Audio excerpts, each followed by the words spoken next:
X, back with a video. In today's video, Tell suggests what if Naruto was exiled from the Leaf Part 2, and the like goal for this video is going to be 500 likes. Since you guys smashed the like goal, and I think it's currently sitting at like 410 at the time of recording. And so, with that being said, make sure to share the video to a friend who likes videos or just anime content in general. Comment your thoughts and feelings about the video down below.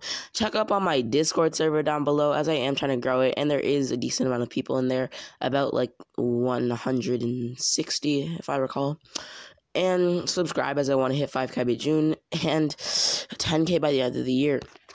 And thank you for that. I feel like I can increase, well, I guess you could say, the time between my subscriber goals due to the fact that we've recently hit 3K, so it's just made me want to persevere greater. So thank you for all the support lately on 3K, which has been a pretty good milestone, if I do say so myself. And let's get into the video.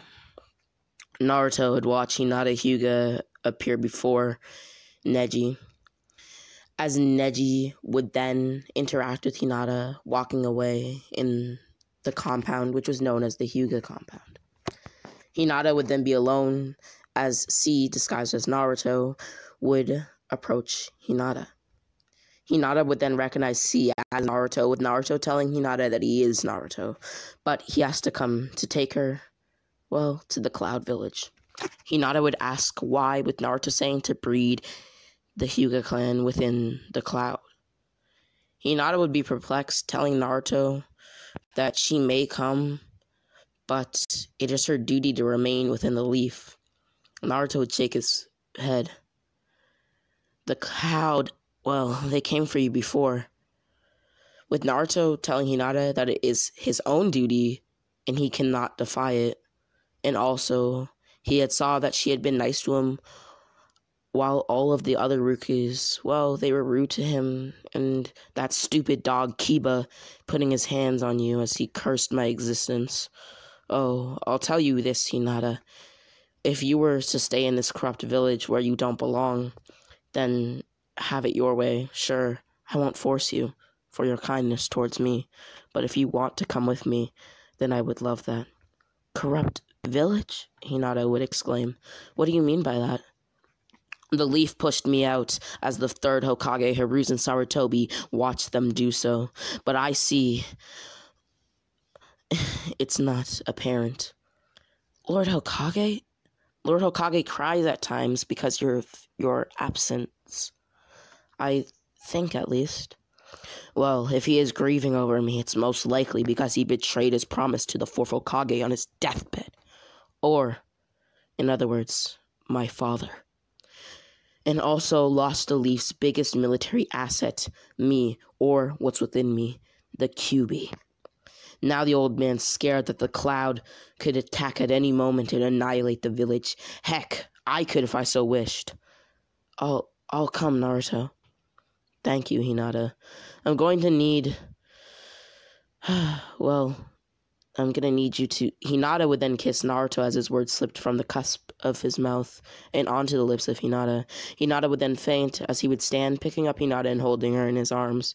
He would then run out of the village into the cloud, arriving in hours as he enhanced himself with lightning to boost his speed. Naruto would then put Hinata down, entering the village. Hinata would look around, admiring the village as they welcomed her. Naruto would then take Hinata to A and B, as well as Yugito, who would all be surprised that she had come upon free will. Naruto would then tell A that he's going to be taking the house they had owned on the mountains of the Cloud Village, as A would scoff, saying that they have several of them, so it's fine, giving him the keys to the house. He and Hinata would then enter the home, with Hinata as well as Naruto loving the aesthetic that the house offered. Naruto and Hinata would then go into bed, as day by day their emotions and feelings towards each other grew stronger, until eventually they made love. The next time, well, they woke up, Naruto had heard sounds of Hinata throwing up. Naruto would ask Hinata if she was okay, as she nodded, asking if Naruto could take her to the hospital, with Naruto doing so as he threw on his garments. Hinata would then enter the hospital, coming out 30 minutes later, with Hinata breaking the news to Naruto that she had gotten pregnant. Naruto would be delightful, promising to only get stronger as to protect their son or daughter, not knowing what gender the baby was. Hinata would nod, as Naruto and Hinata would then go on to having a marriage, tying their bloodlines with their child at the center of it, also revealing that the baby was a boy. 3 months would then pass, and during this time period, Naruto had been in the Cloud's Anbu, picking up many skills, as well as Hinata training heavily in the Hyuga art of combat, even while pregnant, and Naruto found it odd that she was, getting stronger. Which, that wouldn't be a stretch for the usual, but she had been pregnant, so he thought it would weigh her down a lot. Naruto, before departing, would ask if Hinata was sure that she'd be okay to come, as Hinata wanted to come with him back to the Leaf Village and also to Orochimaru's hideout to pick up Sasuke. Hinata would brush whatever Naruto was telling her to do and would tell her that she doesn't want to be a burden to him and will help him on his journey. Naruto would then depart the village with Hinata at his side, approaching the hideout that Sasuke told Naruto he would be. Naruto would then bust down the door, seeing a man with white hair stretching down to his shoulders, parted halfway in the middle, and bone-shivering like greenish-blue eyes. This man would then ask of Hinata and Naruto's names, with Naruto deflecting this question and asking who was in the room that he was guarding. Kimimaro would then say, "My master and a fellow member of the Sound 6. Naruto would then rush past Kimimaro, opening the door, as Kimimaro would then kick Naruto. As he did this, Hinata would strike all of his Tenketsu, shutting down Kimimaro's chakra network. Naruto would then smile at Hinata, who had definitely improved from the first time they had sparred together, telling Sasuke that it's time. Sasuke would then nod, using a Chidori stream on a focused and confused Orochimaru. Orochimaru would then revive himself through Kimimara's curse mark, and which he has been shown to do, being able to do this in the case of Itachi versus Sasuke. Kimimaro would then gladly give up his body to Orochimaru, as Sasuke, Naruto, and Hinata presumed Orochimaru as dead. Walking out of the room as they ran out of the hideout, placing paper bombs all throughout it, running as blaze set off behind them.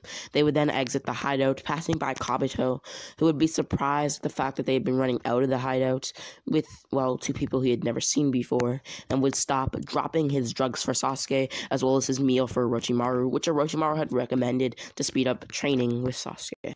Running into the hideout as he found no trace of the Sannin, Naruto, Sasuke, and Hinata would all then enter the village that they had at one point called home. Naruto would then appear before Neji, Choji, Lee, Tenten, Shino, Kiba, Shikamaru, and even Ino, as well as Sakura. Naruto would then look at all of them, seeing the different expressions of worry, horror, anger, sadness, etc., on all of their faces. Neji had an absolute look of disgust, and Kiba had a look of anger. Naruto then sensed Kiba's bloodlust and rage unleash, unsheathing his blade. "Kiba, let's dance." Naruto would then prepare to fight Kiba, as he would point his blade to Kiba's neck within seconds. Kiba would flinch, yelling out that he couldn't even see Naruto, nor sense his chakra approach his own. Naruto would then ask why he and Neji had such angered expressions of disgust and bewilderment. Neji would then say because he abducted Hinata Hyuga, with Kiba saying that Naruto had abducted his girlfriend.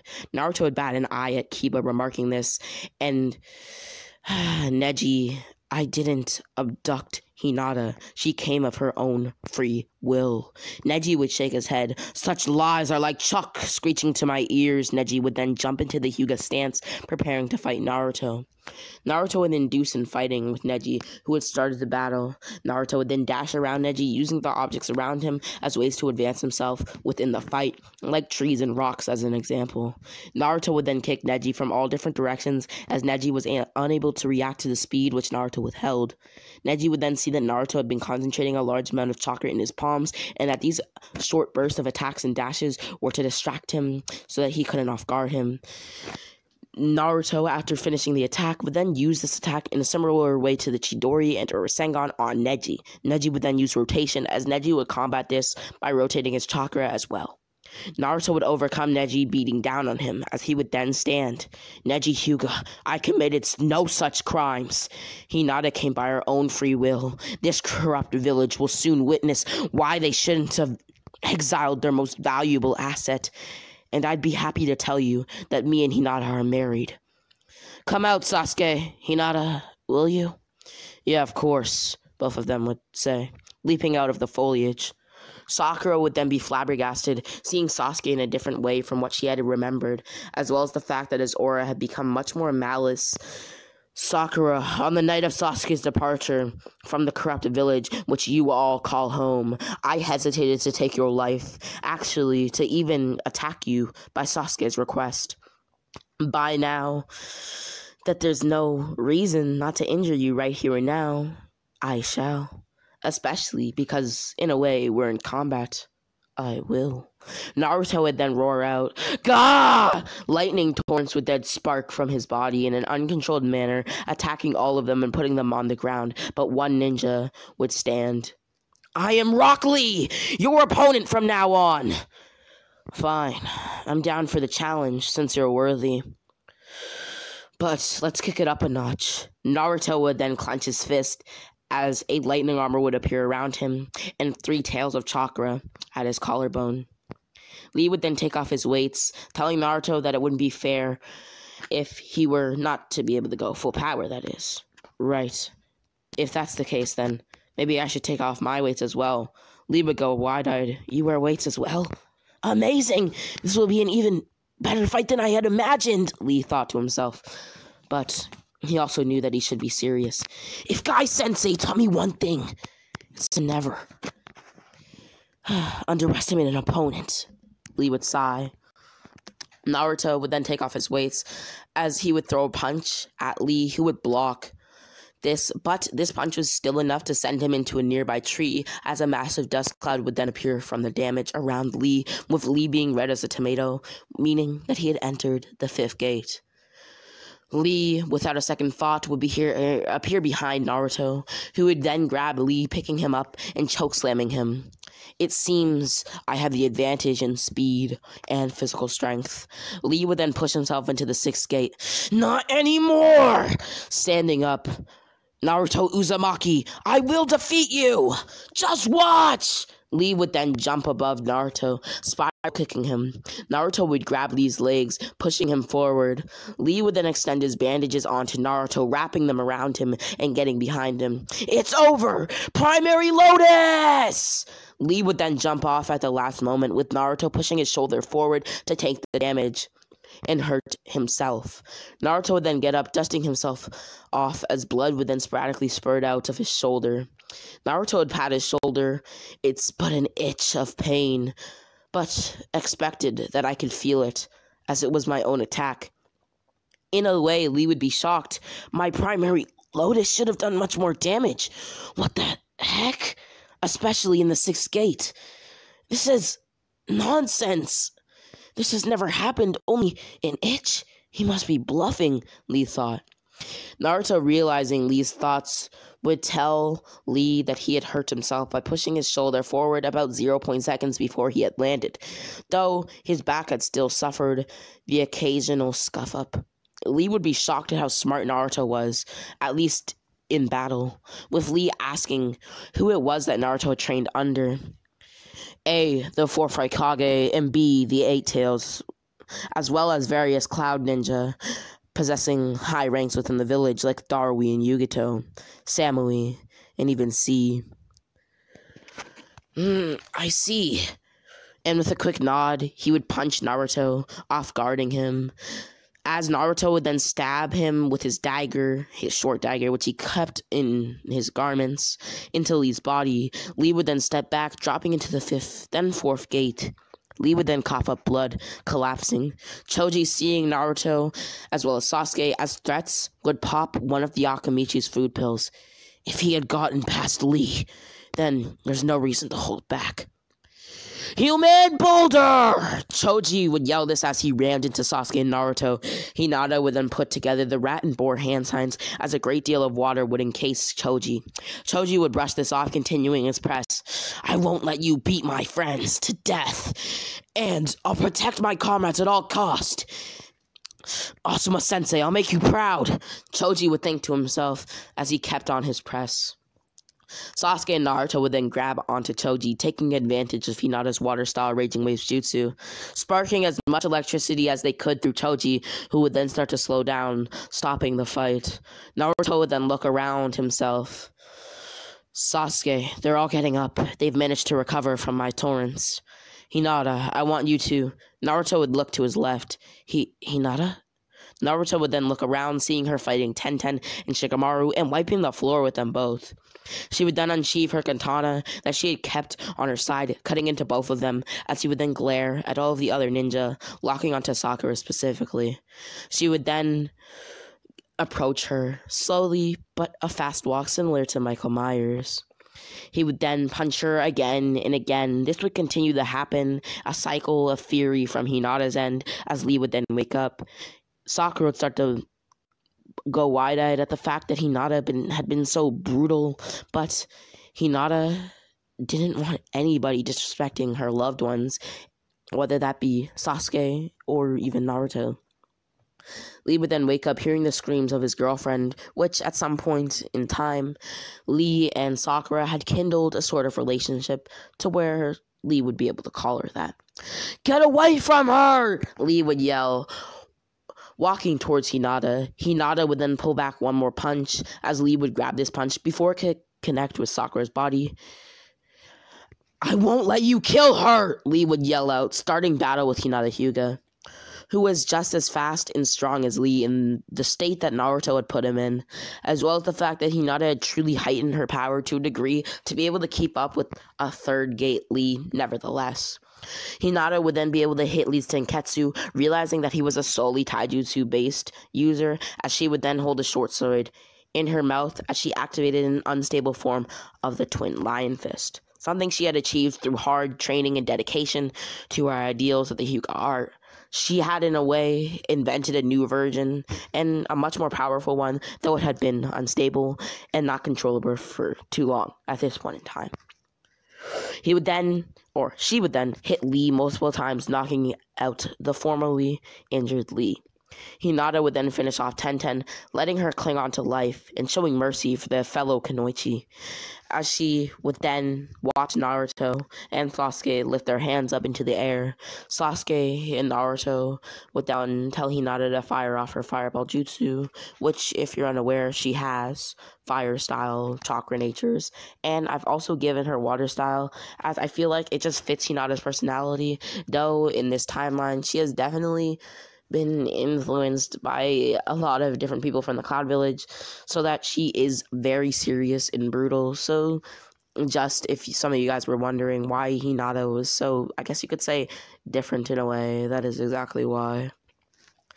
As Hinata did this, she would keep on firing fireball jutsus. As she reached her limit of fireball jutsus, which was about 5 fireball jutsus, and 7 would, drain her and deprive her of almost all of her chakra. Hinata would then tell Naruto and Sasuke that she's going to beat on some of the other ninja just to make sure that they don't interfere with whatever they're charging up. Naruto would then beat down on Choji, stealing his Akamichi food pills in the case of him using it to his advantage in the upcoming onslaught that Naruto and Sasuke were preparing, just due to the fact that she had noticed with her keen eye of the Byakugan that the pills had somehow made Choji stronger, and as there were 3 pills, she would, hypothesize that each pill would increase Choji's strength by 10-fold, though she was wrong. The increase was much greater. She would then slowly go up to each one of them, hitting each of their Tenketsus, as she would then stop at Neji. Neji and Hinata would lock eyes. "Hinata, how could you? How could you do this? How could you join a traitor?" "He is no traitor. Neither is Sasuke. Sasuke left for power to beat his elder brother. You know what it's like trying to gain power, or do you not? Because you're so cold-hearted, and you've never had to work for it. Because that's what you are. You have sheer talent, unlike other people. And Naruto, he was exiled from the village. He's no traitor. If anything, you all are traitors. He was the least biggest military asset because he withheld the QB within his body and still does to this day. You're the only one who should be saying sorry. You're the only traitor." She would then kick Neji in his head, which would cause him to slam into the ground. Naruto and Sasuke, as their hands were suspended in the air, Hinata was able to muster up enough chakra to create another fire style jutsu, which would create the necessary requirements for Kirin yet again. Naruto and Sasuke would then swing down their arms as a massive lightning dragon would launch at Neji, Tenten, Lee, Sakura, Shino, Kiba, Choji, Shikamaru, and even Ino. And with that being said, that's the end to What If Naruto Was Exiled from the Leaf, Part 2, and the like over the video is going to be 500 likes, so make sure to like, share the video to a friend who likes what is, or just anime content in general, comment your thoughts and feelings down below, and even what if suggestions, as I am open to hear them, and I'm interested in what you guys have, what if suggestions wise. Subscribe, as I want to hit 5,000 subscribers. Make sure to make the what if suggestions say in the base of Naruto, as that's what I'm focusing on, and I have a Naruto X Dragon Ball what if plan soon. And with that being said, I hope that you guys can subscribe and share the video so that I can get more subscribers, as I have a few goals in mind, like 5,000 subscribers by June and 10,000 subscribers by the end of the year, if I haven't said that already. And as always, I love you all. That is Rami X, and Rami X out.